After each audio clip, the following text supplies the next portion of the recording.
ஜேன்னு இருந்துச்சு. சந்திச்சோம் ஒரு தேர்தல, கட்சி தோத்துச்சு. அப்ப ஜானகி அம்மா அவங்களா வெளியில போயிட்டாங்க. ஆமா. ஆனா அம்மா என்ன பண்ணாங்கன்னா, புரட்சி தலைவி தன்னை இழிவாக அசிங்கமாக வசைபாடிய வரையும் ஒருங்கிணைத்து ஆதரித்து கட்சியில் இணைத்து கழகத்தை வெற்றி நடை போட செய்து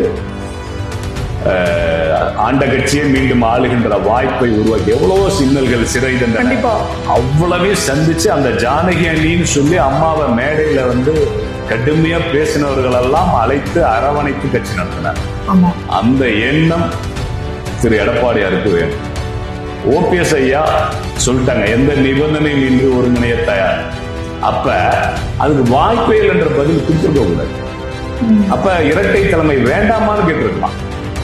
அல்லது என் தலைமையை ஏற்க தயாரான கொஸ்டின் பண்ணாருனாக்கா அவர் தலைவருக்கு தகுதியானவர். அவ்வளவு அம்மாவை விட ஒரு பெரிய ஜாம்பாவானோ ஒரு கோவக்காரரோ ஒரு முடிவெடுக்கிறதுல திட்டம் பயந்ததோ கிடையாது. அப்படியாப்பட்ட அம்மாவே அத்தனை பேர்த்தை இணைச்சிக்கிறப்ப ஒரு வாய்ப்பு இல்லைங்க.